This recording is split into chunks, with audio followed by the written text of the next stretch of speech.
está fazendo un pouco online, ¿no? Porque nós, con o profesor Bonato, soubemos da necessidade de preparar esta cadeira, de ensinar esta cadeira praticamente uma semana antes do começo do curso.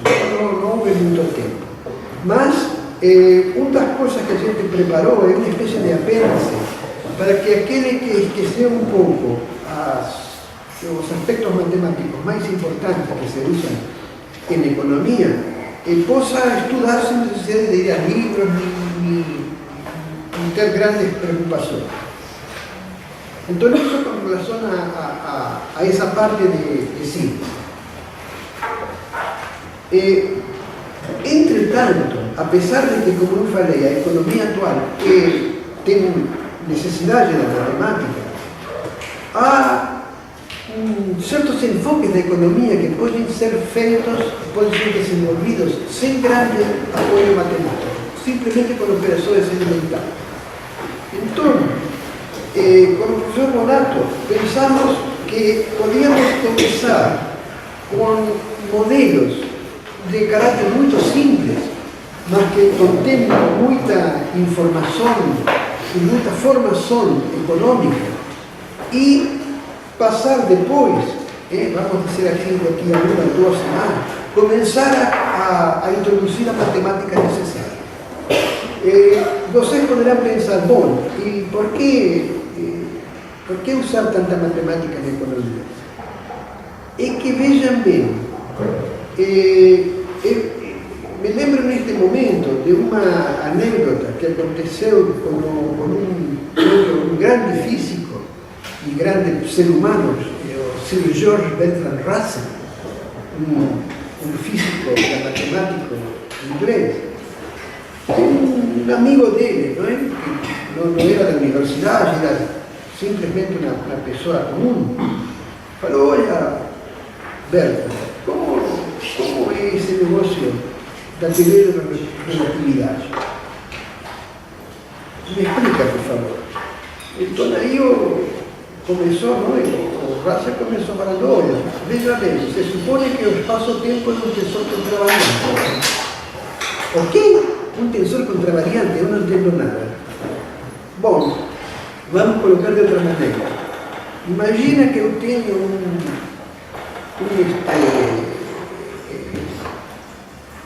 sistema de coordenadas euclidianas que se desloca no espaço a velocidade uniforme. Como? O que é euclidiano? O que é espaço? Não entendi nada também. Bom, aí o Russell falou: escuta, se eu estou em um trem e alguém na plataforma dispara um tiro, se você está no trem com velocidade, então você vai escutar antes que o cara que está na plataforma imóvel.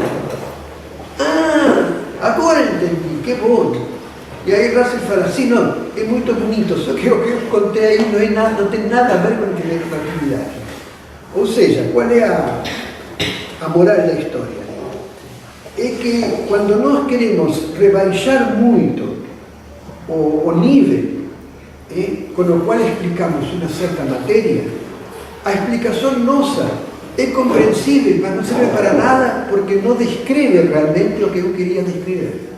Então é inevitável, e vocês vão ver na vida que não há atalhos para entender as coisas. Há certas coisas que, para entender, têm que ser entendidas da maneira em que elas são, e não na medida em que podem ser adaptadas por alguém que, para publicar um livro que venda muito, fala: não, a teoria da relatividade é muito fácil, por exemplo, um livro aí que vendeu muito, e hoje em dia também se poderia falar: não, as redes inteligentes é muito fácil, e aí vai vender um monte de coisas. Ou a economia é muito fácil, como tem um professor de Harvard que tem feito isso, uma introdução à economia, que é muito boa e muito interessante, mas que não vai ao cerne do que é o sistema econômico. Tá? Bom, então, nesse aspecto, uma vez que a gente falou, como na aula passada, do tripé que forma a engenharia e dos modelos que usa a engenharia, justamente no intuito de que poder después comparar os modelos económicos con los modelos de engenharia. Essa seria o objetivo principal. Inclusive descobrir que en engenharia, quem sabe sem saber, vocês estão usando constantemente modelo. Vocês nunca estão utilizando um modelo, estão utilizando um modelo desse sistema real. Bom, mas agora então nós vamos entrar em um aspecto que é crucial para a economia e que é os conceitos de demanda e de oferta. Então, vejam bem, o que significa demanda? Demanda é o que os consumidores desejam comprar. Essa demanda dos consumidores é justamente a vontade dos consumidores por consumir um tanto de cada coisa. E esse tanto de cada coisa vai mudar de um consumidor para outro, porque os gustos, as predileções dos consumidores mudam, da mesma maneira que as pessoas são diferentes umas da outra. Então, tem aquele que gosta muito, sei lá, de um livro, beleza. Então, ele vai no seu, como se costuma chamar, cesta de consumo, ou carrinho de consumo, ele vai colocar vários livros. Outro gosta muito de cerveja, beleza, vai colocar várias cervejas. E assim por diante. Cada um vai escolhendo, choose, escolher em inglês, é o conceito fundamental na economia. É a escolha do que cada pessoa deseja consumir. Porque a partir dessas escolhas é que eu vou construir um sistema produtivo. Tá? O sistema produtivo não é mais que uma resposta às apetências dos diversos consumidores. E vai então, em um país que é muito intelectual, as fábricas, as editoras de livros vão ser importantes e as fábricas de bebidas não. E em um país onde tem grandes bebedores, eu vou ter fundamentalmente grandes destilarias e grandes fábricas de bebidas e nem teria editoras, ou muito poucas. Tá? Então, vocês veem que há uma espécie de adequação necessária entre demanda e oferta. Na verdade, é como se fossem as duas faces de uma mesma moeda. Uma pelo lado do consumo, outra pelo lado da produção. Bom, mas como podemos então, tudo isso é muito bonito, pelo menos eu acredito que seja muito bonito, mas não deixa de ser outra coisa que palavras. E eu quero algo mais, vamos dizer, algo mais quantitativo, que me permita calcular, que me permita determinar coisas. Por exemplo, eu quero saber quanto dinheiro eu tenho disponível para construir editoras, quanto para construir fábricas de bebidas e todos os bens e serviços que se possam imaginar para satisfazer a demanda. Bom, por outro lado, eu vou ter a parte vendida e, nesse sentido, justamente no intento de quantificar, eu posso pensar da seguinte maneira. Veja bem, vamos à demanda. Evidentemente que a demanda, entre outras variáveis, depende fundamentalmente do preço do produto demandado. Tá? Ou seja, ainda que eu goste muito de livros, tá? Se por exemplo me falam, não, esta é uma primeira edição de Gibson, ou na primeira edição, sei lá, de Fernando Pessoa, e como consequência uma realidade custa hoje em dia R$200.000, evidentemente que todos nós vamos a duvidar ainda, por mais gosto que a gente pode pensar, bom, mas Fernando Pessoa tem edições baratas, por que vou a querer uma primeira edição? Como, eu não sou colecionador, eu sou leitor. Então, qual é o critério fundamental? Que a demanda cai com o preço. Mais preço, menos demanda. Agora, por outro lado, vamos à oferta. A oferta significa o quê? Significa o cara que produziu um determinado bem, ou serviço, como a hoteleria, por exemplo, e ele vai querer vender. E para vender, ele tem que produzir uma certa quantidade, ele tem que dimensionar sua fábrica para produzir tantas unidades por mês, por exemplo. Então, aí, a resposta que ele vai dar ao preço é completamente oposta. Porque para ele, se o preço que vai poder vender o produto é elevado, isso vai estimular a ele para investir muito dinheiro e ter um sistema produtivo grande. Então, quer dizer, a oferta aumenta com o preço. Então, esses princípios são básicos, são pétreos, como diria um político. A demanda cai com o preço e a oferta se eleva com o preço. Para colocar isso de uma maneira mais, vamos dizer assim, mais quantitativa, como já falamos, eu posso colocar aqui duas expressões que são importantes. E para nós, preço é chamada tarifa.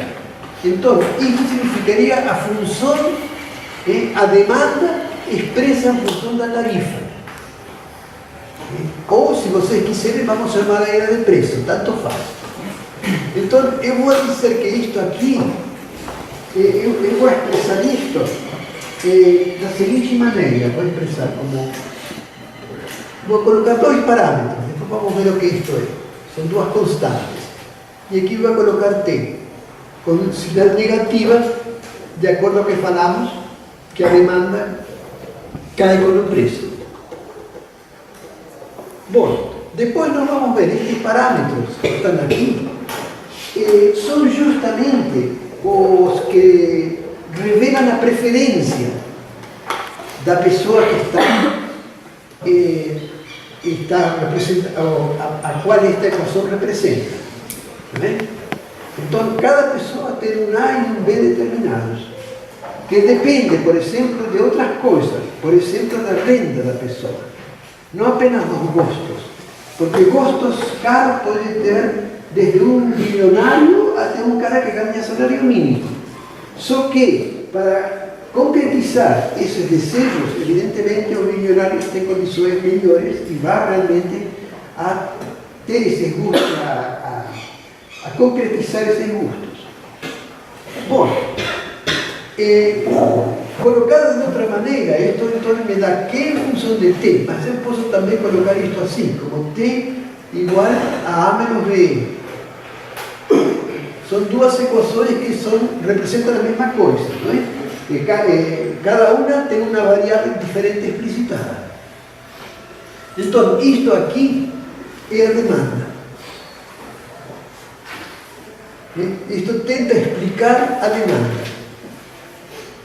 E um economista diria que este é um modelo, embora muito elementar, muito primitivo, mas é um modelo da demanda.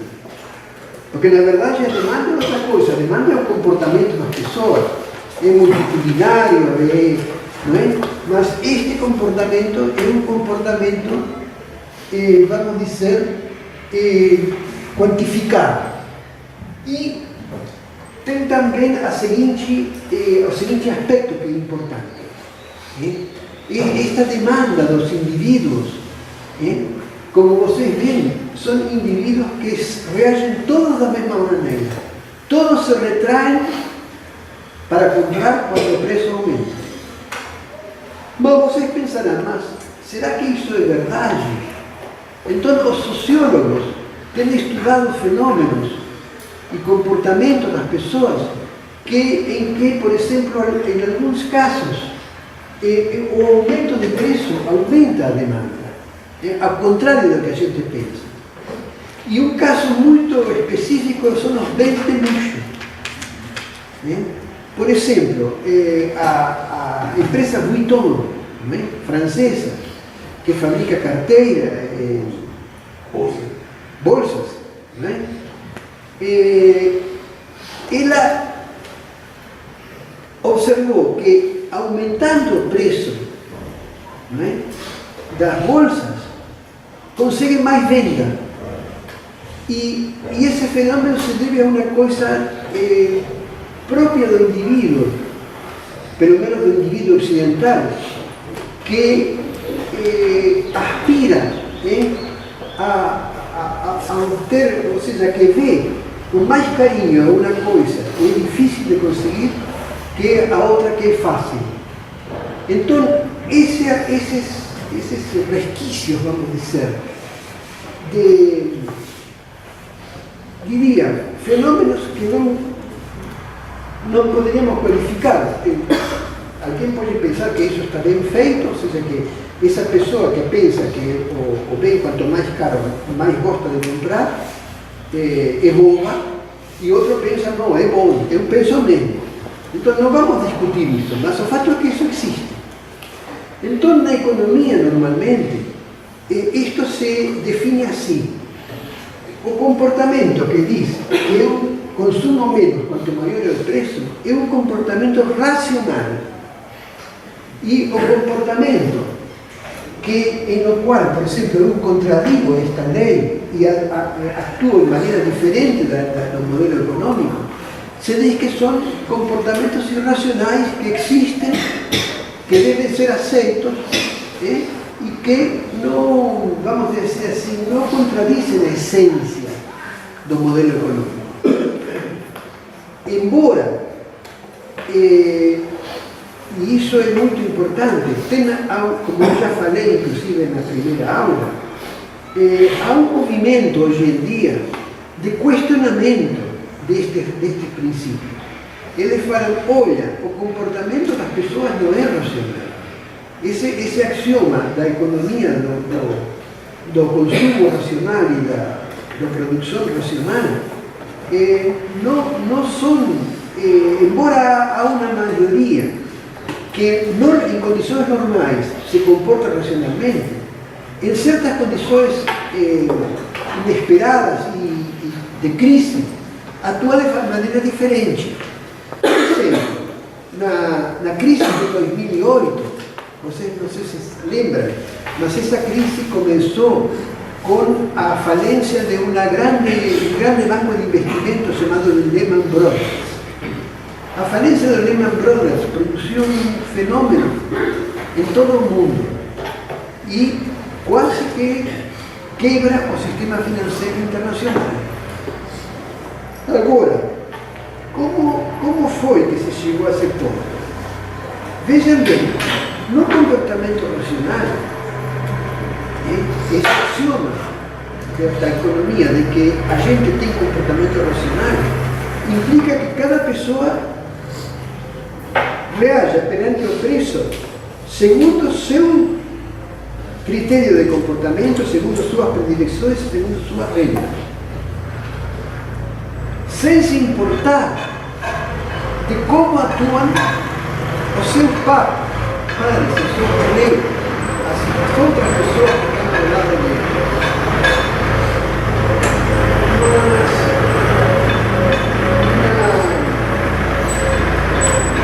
No caso que a gente está analisando, houve o que se chama flock síndrome, não é? Ou seja, o síndrome do rebanho. Ele significa o seguinte: se todos estão correndo, eu também vou correr.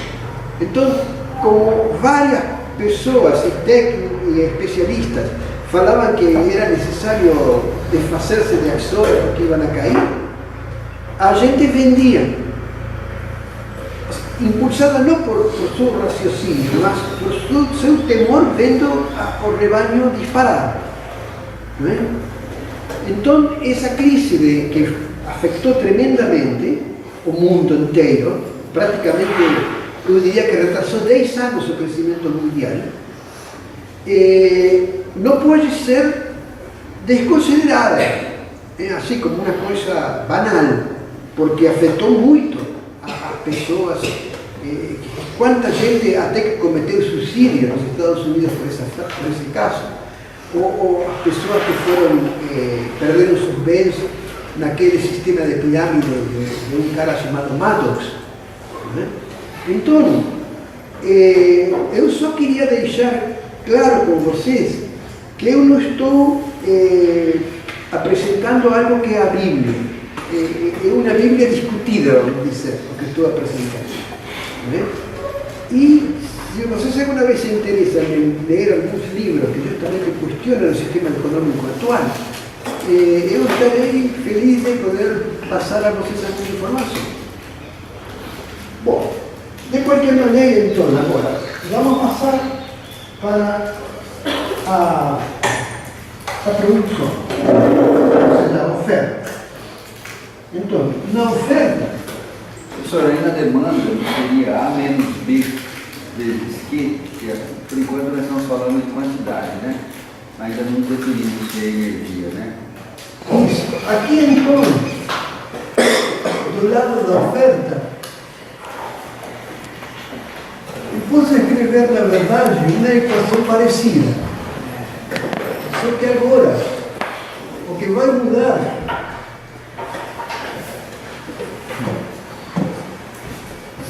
é o sinal.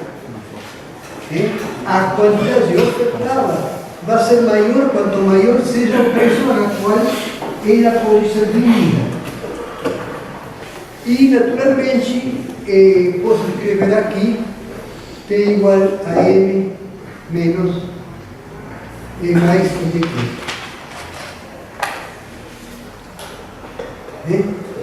Assim seriam as duas equações.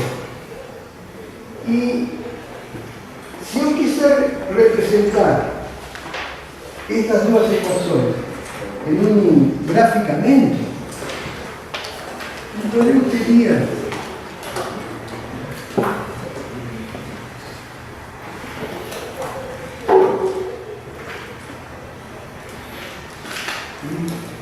para representar graficamente preciso colocar alguns números. Então, eu vou colocar A igual a 100, B igual a 2.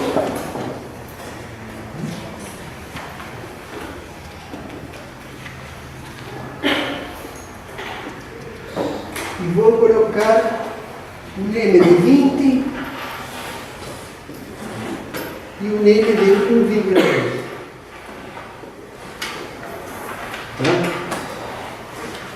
Então, meu sistema,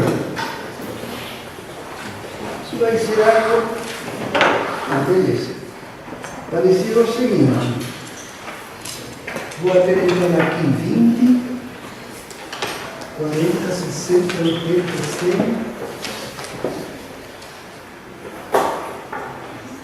e vou ter aqui embaixo 25, 50. Então, vejam bem, a equação da demanda vai ser então T igual a 100 menos 20Q, não é?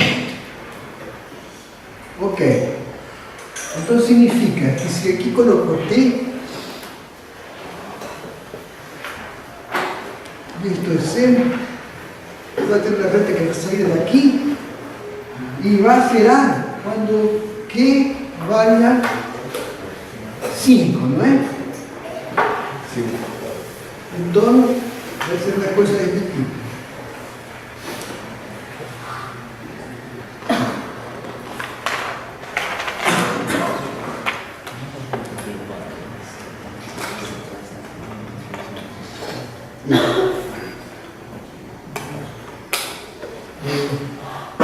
No, disculpa, es 2 izquierdas, es 2 izquierdas. Entonces realmente 25 y 50. Ok. Y esto aquí es qué. Y entonces esta oferta de demanda C menos 2 qué.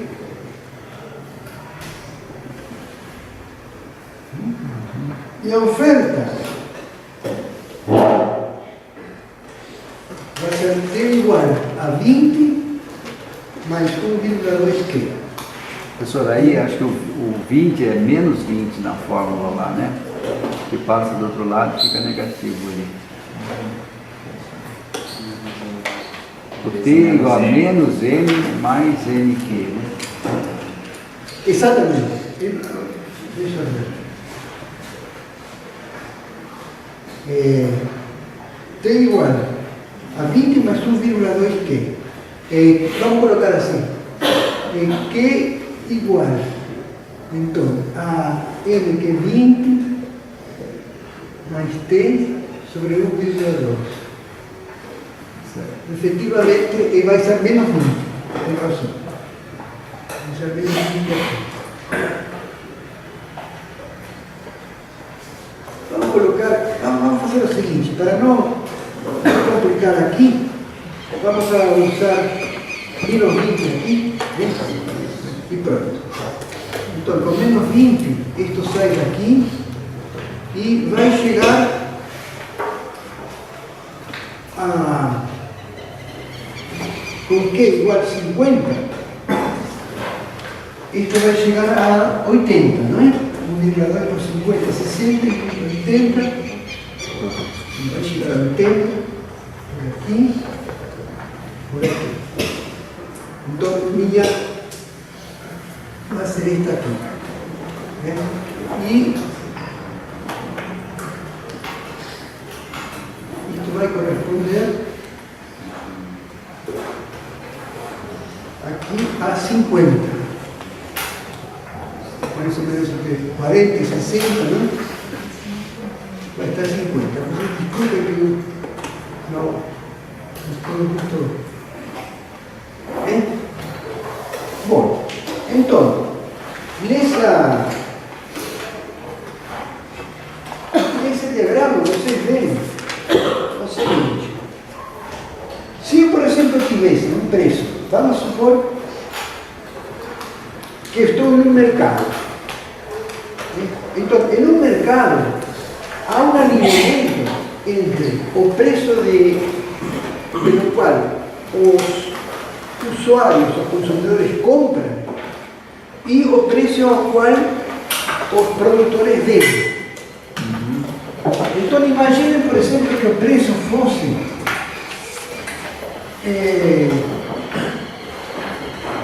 de 10. Olha, a esse preço, que é barato, não é? Há uma compra de 80, mas a produção, os produtores só fabricaram 30. Em outras palavras, há um grande desequilíbrio, uma falta de produto, devido a que o preço praticado pelo mercado não é o que se chama um preço de equilíbrio. Não é? E está claro então que o preço de equilíbrio vai ser este aqui, de 50, que vai corresponder justamente à intersecção da reta de demanda e da reta de oferta, ou mais em geral a curva de oferta com a curva de demanda. Então vocês veem que a ideia de oferta e demanda pode ser quantificada. Neste caso nós utilizamos a quantificação mais simples, que seria imaginar que a demanda e a oferta representan rectas, funciones lineares, y de esa manera yo puedo identificar cuál va a ser el precio de equilibrio del mercado. O sea, si la venda es feita a un precio de 25, entonces ese mercado se mantiene en equilibrio. ¿Por qué? Porque no há superávit nem déficit de unidades. Pensem vocês que, pelo contrário, por exemplo, se o preço fosse 10, nós já vimos que vai faltar produto. Al faltar produto, vai haver um monte de pessoas que não estão satisfeitas. E, vendo isso, os produtores vão elevar o preço. ¿Por qué? Porque eles podem ganhar mais dinheiro vendendo a um preço maior.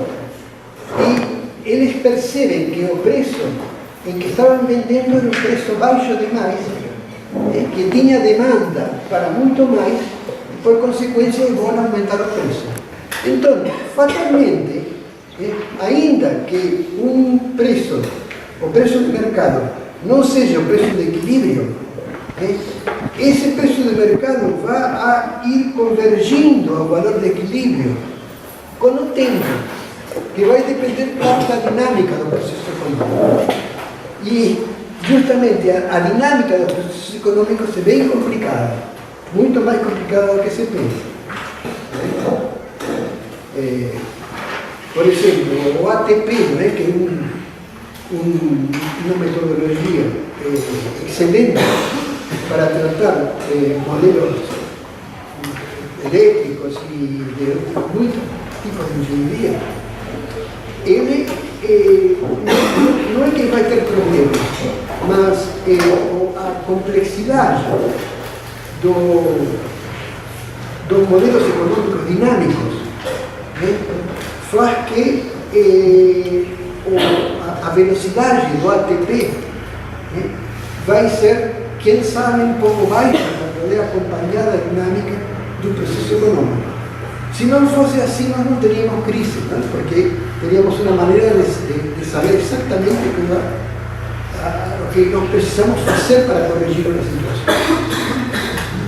Mas, neste caso, os modelos econômicos, só para ter uma ideia, são esos modelos dinámicos que en vez de se comportar de una manera, vamos a decir así, vaya a redundancia racional, como esa curva que a gente mostró, porque vocês fizeram com o professor Bonato na década correspondente, são processos en que a evolução temporal é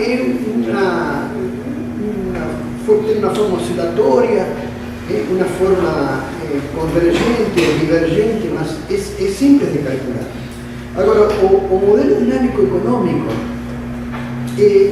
curiosamente, ele tende a evoluir, em vez de seguir isso aí, a seguir uma trajetória praticamente imprevisível. E quando as variáveis são muitas, as trajetórias se misturam de uma maneira tal que o resultado é uma coisa incompreensível, impossível de adivinhar, que é o que os matemáticos hoje em dia e os físicos chamam de caos. Por isso, a teoria dinâmica dos sistemas econômicos está muito vinculada com a teoria do caos. E como eu falei para vocês, há toda uma pesquisa na área econômica sobre a teoria do caos, que foi iniciada por um matemático que originalmente trabalhou na NASA, que se chamava Benoît Mandelbrot.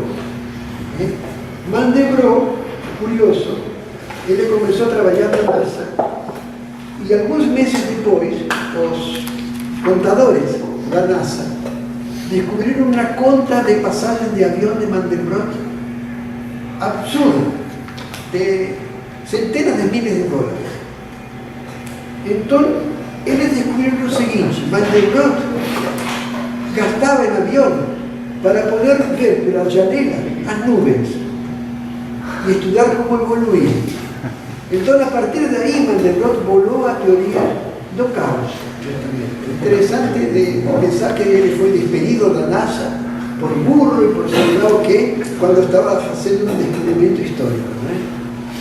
Bom, enfim, de qualquer modo, então, vocês veem que o conceito de demanda e oferta é importante, porque ele já está me indicando a existência de um equilíbrio. Agora, nós vamos ver depois, de aqui não vamos a poder deduzir, mas podemos simplesmente ir antecipando algumas coisas muito interessantes. Por exemplo, este equilíbrio, essa intersecção das duas retas que está lá, significa ao mesmo tempo o ponto no qual os consumidores e os produtores obtêm seus melhores rendimentos, seus melhores benefícios.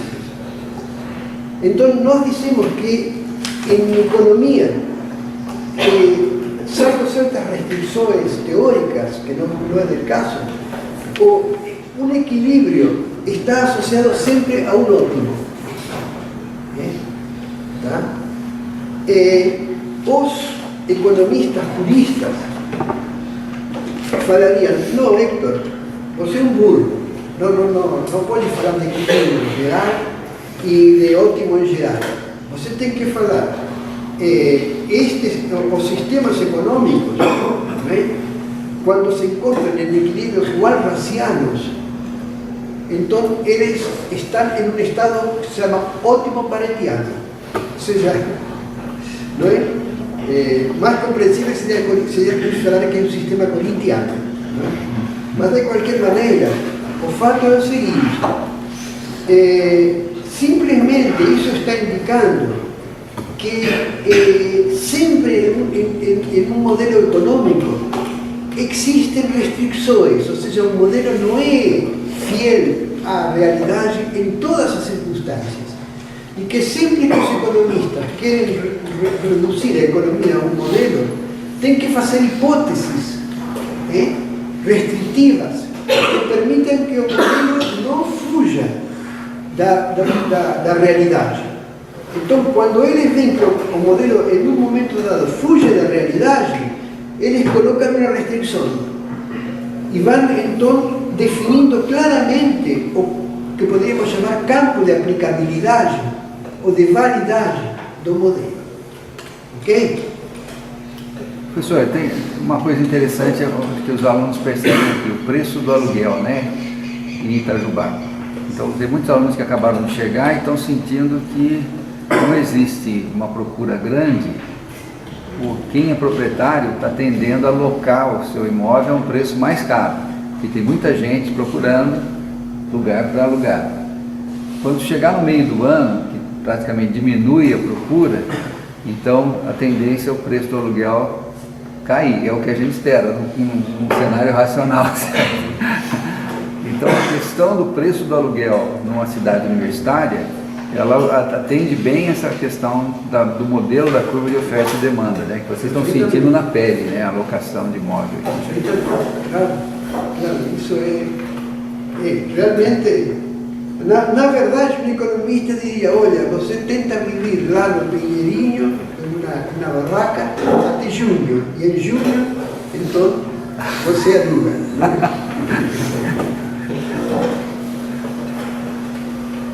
Beleza. Bom, agora tem mais uma pergunta, Héctor. Claro. Vou pegar o exemplo de um produto que ele é importantíssimo na economia, que é a gasolina. Então, o preço da gasolina, muitos outros produtos se referenciam ao preço da gasolina. Então, a definição do preço de equilíbrio, ela é uma questão assim, muito sensível, né? De tal forma que ele não tem, quer dizer, tem um ponto fixado durante um certo tempo, mas sempre existe ali uma nuvem de pontos em volta daquela região, porque tem postos de gasolina que abdicam um pouco do seu lucro para vender mais. Certo. E aí há a competição existente entre os postos. Por exemplo, aqui em Itajubá a gente tem postos da Petrobras, tem postos da Shell, tem postos de Ipiranga. E embora o produto é o mesmo, supõe-se que seja o mesmo, com a mesma qualidade, os preços são um pouco diferentes. E a avidez do dono do posto é sempre colocar uma margem que ele tem liberdade para aumentar ou para diminuir um pouquinho, certo? E o consumidor, por sua vez, tem a liberdade de escolher. Então, na verdade, aquilo que a gente vê como um ponto, na verdade é uma nuvem de pontos. Aquilo que é uma reta, na verdade, é uma família de retas. Cada uma, na economia, visto como um todo, na questão da gasolina, por exemplo, ela tem variações, né? Você sair de cidade, em São José dos Campos, deve ser mais barata a gasolina do que em Itajubá, né? O estado de São Paulo é mais barata a gasolina do que Minas. Por que será?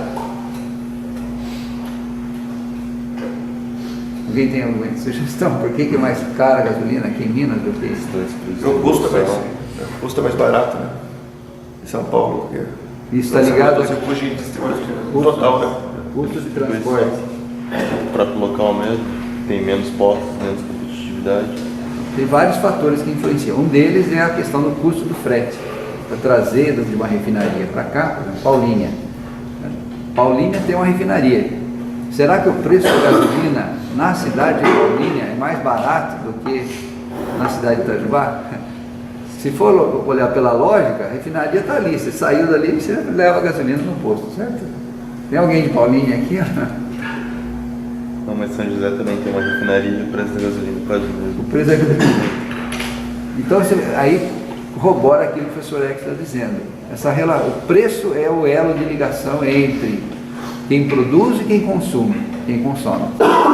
E essa definição tem tantas variáveis, né, para chegar nesse equilíbrio, de tal forma que é um equilíbrio dinâmico. Mas esse conceito de curva da oferta e curva da demanda, ou família de curvas de oferta, família de curvas de demanda, ele é essencial em economia. E a gente fala curva, mas a gente escreve uma reta, certo? Não? Quer dizer que a reta não seja uma curva. Eu estava pensando, justamente quando você falou isso, que está muito certo, ou seja, quanto mais perto está a refineria, né, o custo de transporte cai, então o custo final deveria cair. Agora, eu me lembrava disso pensando que a última refineria que a Petrobras comprou fica nos Estados Unidos, em Pasadena. Imagina o custo de transporte.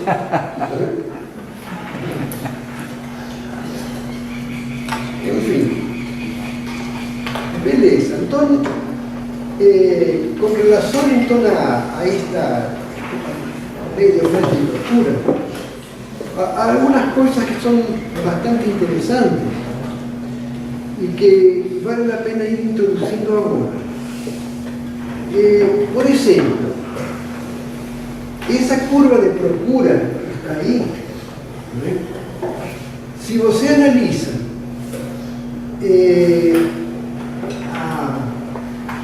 ela tem uma certa queda, mas veja bem, em um ponto qualquer, como poderia ser, por exemplo, aqui,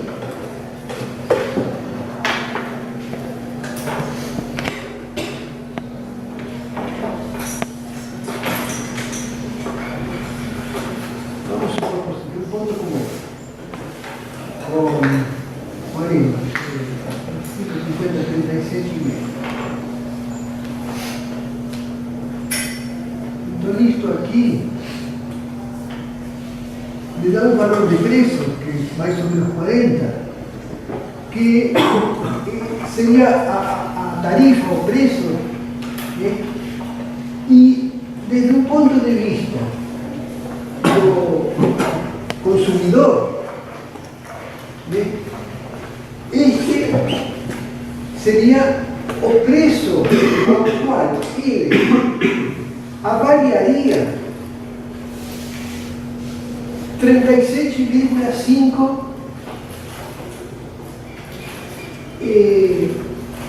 uma quantidade de 37,5 do produto. Uma pergunta, eu pergunto o seguinte: tudo bem, aqui para uma tarifa de 40 me corresponde uma quantidade de 37,5. Agora, significa isso que o preço de 37,5 é 40? Não, na verdade, respondendo eu mesmo a questão, não é assim.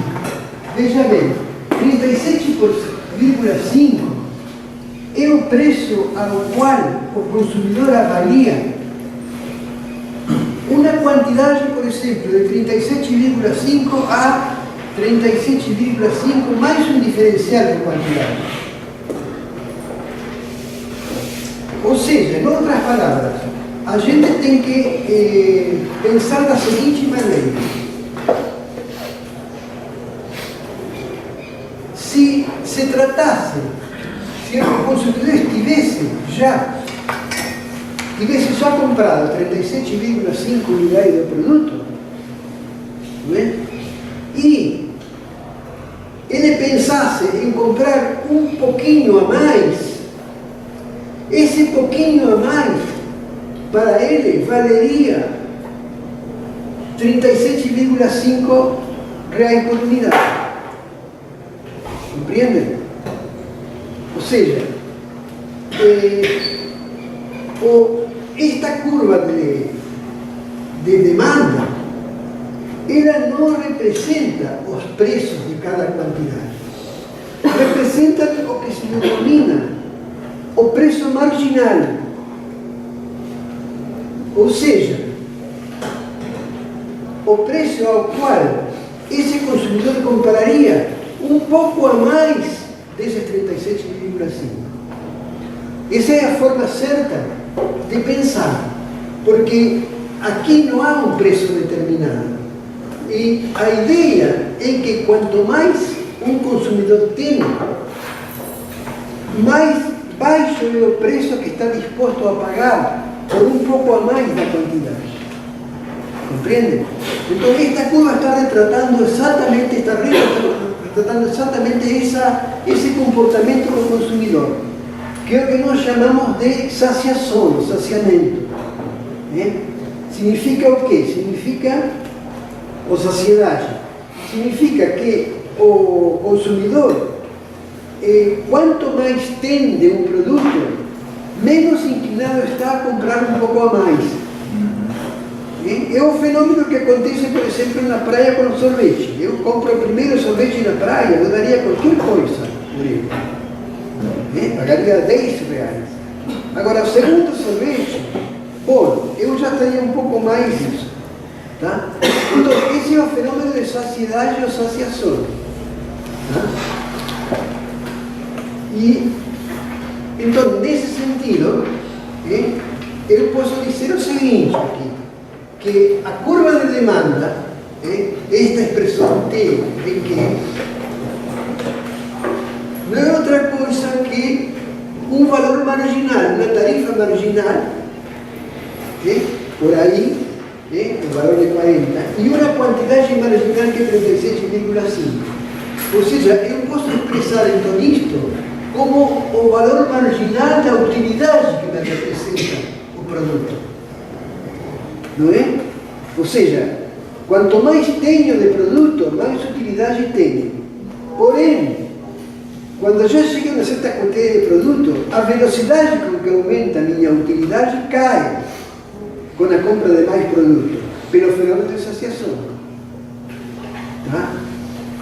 Entendem? Então, essa é a ideia fundamental, é uma ideia fundamental da economia. Então, convém analisar com cuidado e ver de várias e de muitas maneiras nós vamos a tentar explicar isto ao longo do curso. Mas, basicamente, a ideia é a seguinte: o consumidor compra. Por quê? Porque essa compra brinda a ele utilidade. É útil essa compra. Por exemplo, compra o sorvete, consegue um grande prazer em comer esse sorvete. Agora, esse desde o ponto de vista, então, da utilidade, que ao princípio então, como vemos, é muito grande. O primeiro sorvete produz uma grande utilidade, vamos dizer de 100.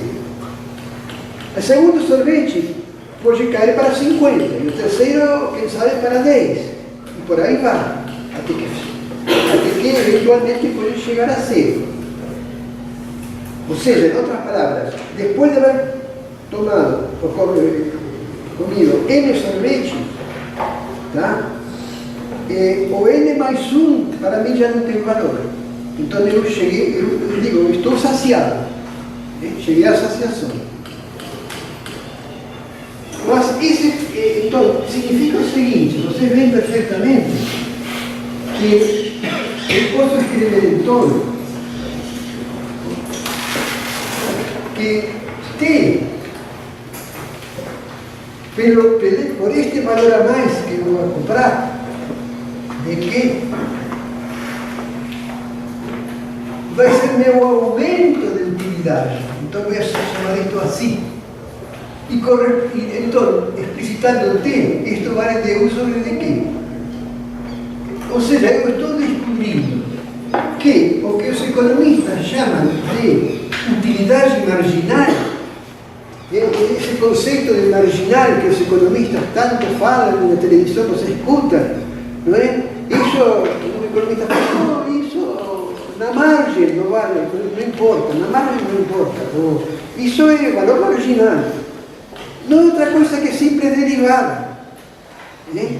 Ou seja, demitificando um pouco esse economista, né? A palavra marginal se pode traduzir perfeitamente por derivada matemática. Tá? Então eu posso dizer o seguinte, que a tarifa que paga o consumidor é a sua utilidade marginal, ou seja, a derivada de sua utilidade com respeito à quantidade de produto. E, consequentemente, então, a utilidade não é outra coisa que a integral desta expressão. Ou seja, em outras palavras, como aqui esta curva é essa aí, então a utilidade se representa pela área que fica abaixo desta curva. Ou seja, por exemplo, se eu quero, por exemplo, a utilidade marginal que eu ganho de 10 a 25, essa utilidade está representada por esta área.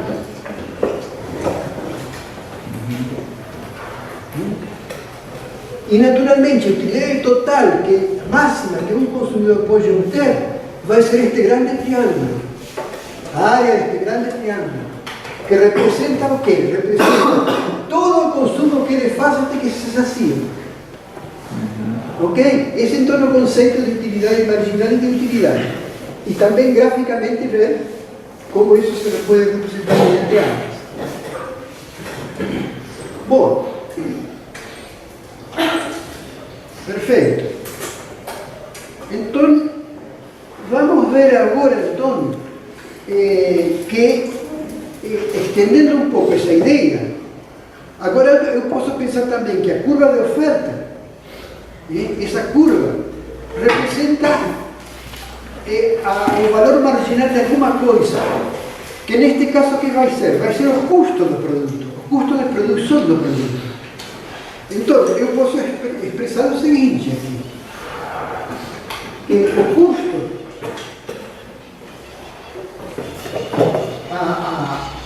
a tarifa que o produtor vende, é a tarifa do consumidor.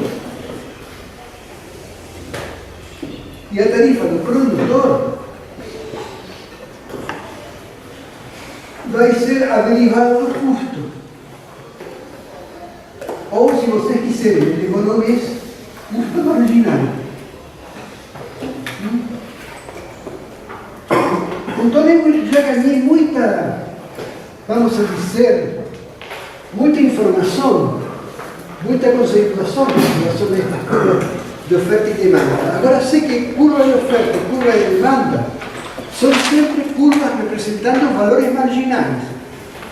A curva de demanda representa a utilidade marginal, ou seja, quanta satisfação quanto de útil é para ele determinada quantidade de produto. E desde o ponto de vista do produtor, a área que fica debaixo da curva de oferta não é outra coisa que o custo de produção que ele tem que arcar para poder vender. Por isso, este ponto é ótimo, porque você vê que desde o ponto de vista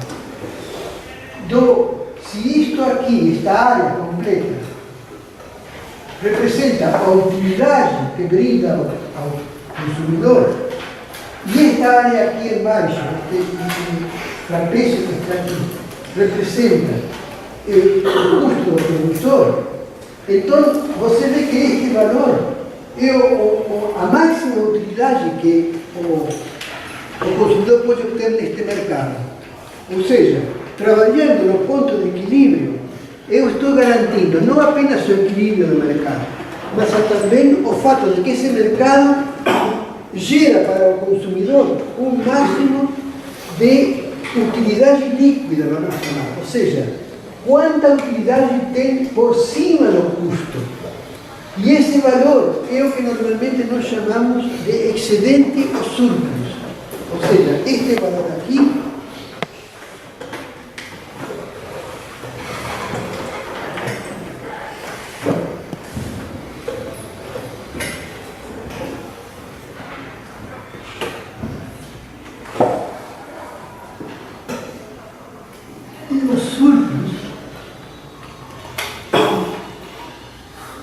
que é a palavra que em alguns dicionários aparece como palavra portuguesa e em outros não, mas que se podia traduzir em português mais llano como excedente.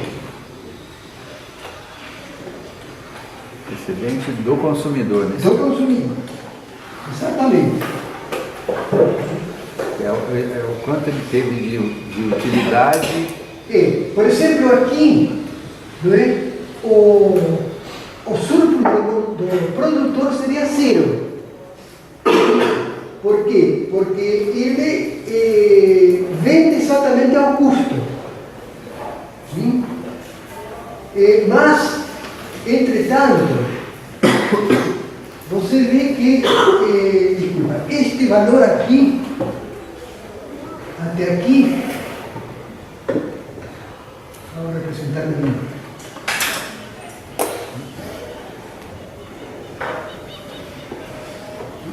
Todo isso então é um excedente ou surplus. Agora, esse surplus fica dividido, uma parte azul, chamamos de S, que é o surplus, chamamos surplus do consumidor. E esta outra parte que fica aqui, abaixo, só verde, é o que a gente vai chamar de surplus do produtor. Todos juntos dão o surplus total. Então, este é o surplus do consumidor. Do produtor, né? Do produtor, exatamente. E a soma dos dois dá o surplus do mercado. E também, como se diz, representa o bem-estar que produz o mercado. Tá? A soma destes dois é excelente. Então, você vê que, desde um ponto de vista, se, por exemplo, eu trabalhasse em um campo diferente, vamos supor como este aqui, você vê que esta parte já não estaria mais fazendo parte do excedente. Em outras palavras, quando eu trabalho neste ponto, trabalho com o máximo bem-estar, ou seja, o mercado produz o máximo de bem-estar. Depois nós vamos ver que isso acontece nos mercados que são perfeitamente competitivos e também nos mercados que são monopólios naturais sujeitos à regulação. Por enquanto, essas palavras podem não significar nada, mas nós vamos ver que é muito importante, porque justamente a energia elétrica é um produto que ele é vendido, não é? E comprado, mas de que forma? Olha, isso só é possível a partir de uma rede. Por exemplo, se eu estou em minha casa, para eu poder ter eletricidade, eu tenho que ter acesso à rede. Caso contrário, a CEMIG tem que criar um ramal para me atender. Então, conclusão, a venda, a compra de eletricidade está sujeita a eu estar na rede da CEMIG. Ninguém que está fora da rede da CEMIG pode conseguir eletricidade. Vice-versa, se aparece uma empresa, por exemplo, vamos chamar eletricidade limitada, que diz, olha, vou fornecer eletricidade a você mais barato, então você fala, não, vamos supor que apareça uma pessoa na casa de vocês e fala, olha, eu vou vender a metade de preço, a partir de tal dia. Então vá, você recebe a conta do cara e paga. Mas um ou dois dias depois recebe também a conta da CEMIG, como sempre. Então você vai à CEMIG e fala, olha, desculpa, esta conta não corresponde porque eu já decidi comprar minha energia de eletricidade limitada. Já veja, vem aqui para pagar. Então, na CEMIG vão falar, olha, você está maluco, porque a lei diz que nós somos donos desta rede e não vamos permitir que ninguém venda eletricidade passando por esta rede. Então, como conclusão, você perdeu esse caso. Isso está mudando. Nós vamos ver depois que há um grande fenômeno técnico-econômico que está mudando esse enfoque do mercado. Por enquanto, tradicionalmente, seria assim como eu falei. Bom, só para evitar manter tanto a curiosidade, essa nova estrutura é justamente o que se denomina de uma rede inteligente, na qual pode haver várias companhias que utilizem um sistema de distribuição para fazer suas próprias vendas e compras. Ou seja, a rede, em vez de ser um conceito proprietário, ou seja, é da CEMIG e a CEMIG faz o que quer com a rede, passa para ser um conceito coletivo, ou seja, a rede é um serviço que é prestado à comunidade e que permite que a comunidade comercie a eletricidade através dessa rede, através de vendas produzidas por companhias e de compra que seja compra de consumidores que não decidem não comprar da CEMIG, mas de outra provedora. Isso está acontecendo no Brasil, não difícil predecir quando isso vai a convertir em algo, vamos dizer assim, geral, mas é uma mudança que está acontecendo no mundo todo e que eu acho muito difícil que possa ser detida aqui dentro do Brasil, ainda que provavelmente hoje as distribuidoras estejam tentando frear esse processo de, vamos chamar, liberalização do mercado. Isso é uma coisa perfeitamente, quase que inevitável. Bom, como eu falei, a gente vai, provavelmente já está disponível, né, para vocês nos sites e no sistema esse, não está disponível no Moodle, né? Isso, Moodle. Esse primeiro capítulo. Isso.